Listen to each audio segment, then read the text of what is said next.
Before we even land in Vegas, I know that my friend is going to be meeting up with a guy friend from high school. This is like high school is like 10 years ago for us. But like catching up, he lives in Vegas and I was like, okay, like sure, like go do it. I have no problem with that. Even if she brought it up last minute, it's Vegas. You figure it the out. Like I'll go sit at the casino and make some friends with some men with money. Like it's never that deep. So at this point, I decide I'm like, I'm gonna go on a date. I'm gonna go on like a little potential sugar daddy date because how fun would it be to enhance this trip with like free stuff, like free dinners wherever we want, like a guy who's just being really generous. He was also like here by himself. So I was like, this is perfect. Like I love a lonely man. Go on this date. This date is really fun. My date wraps up around like 4, but mind you, it started at like 1.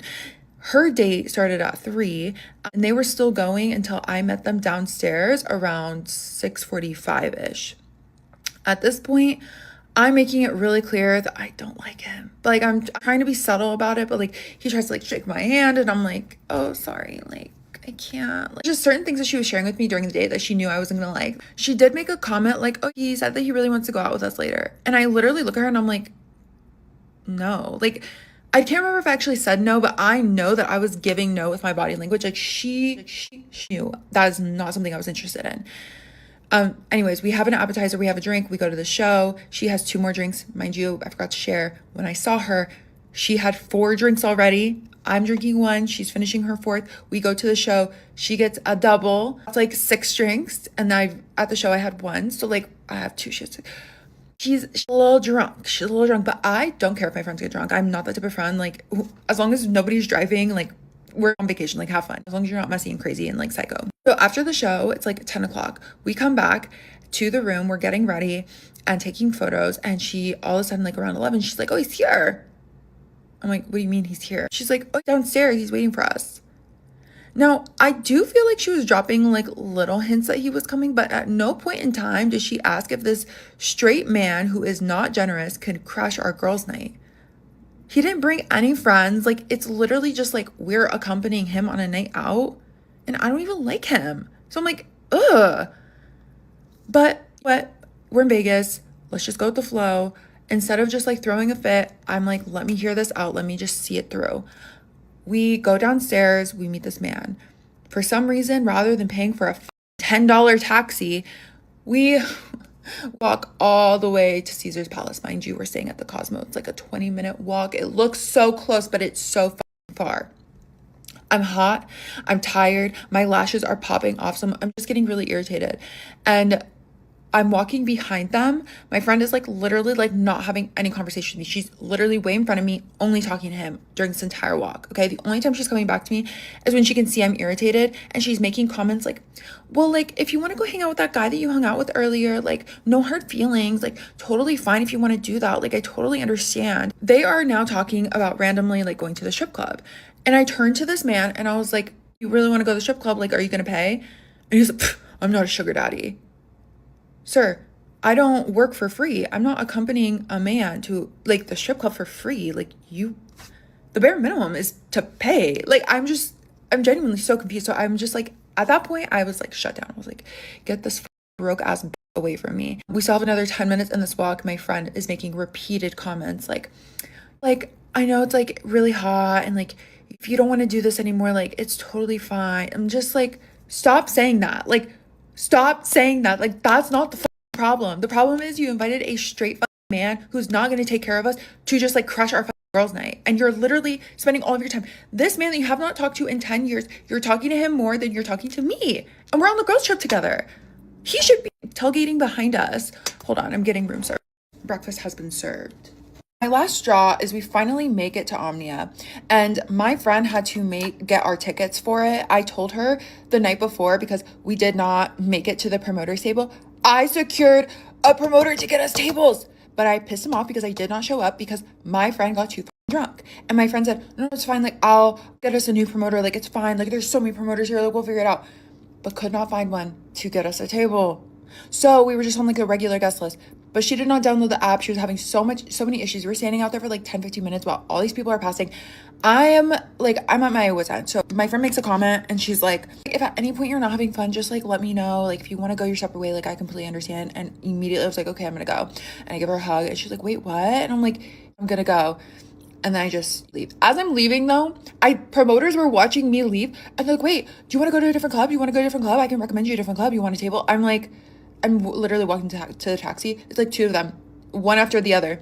And I'm like, I'm good. I'm going home. I do have to talk to my friend about what the happened. It should not ruin our friendship, but like, I don't know. I'm just like, I'm 30, bitch. Like, I don't have time for the male centeredness.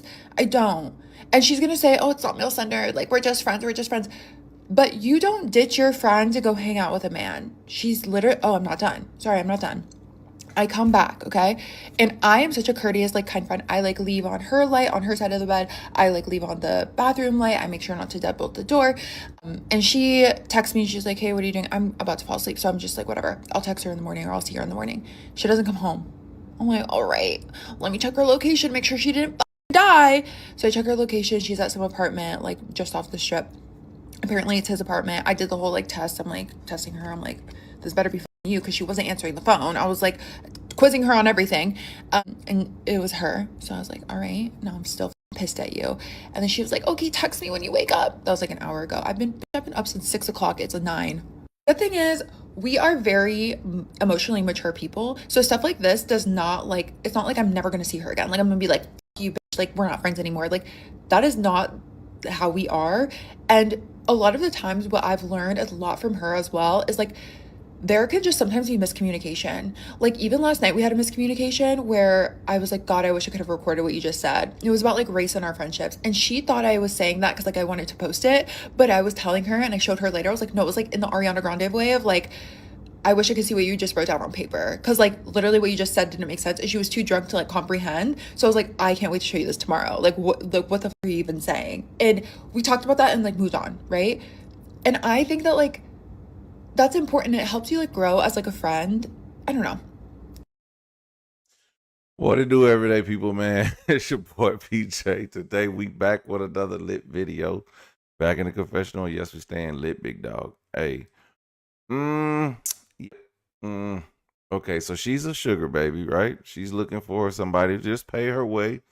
Like, I'm sure she can pay her own way, but whatever she wants to do, but she would rather get somebody else to pay for it or get something for free. That's pretty much how she wants to live her life. Now,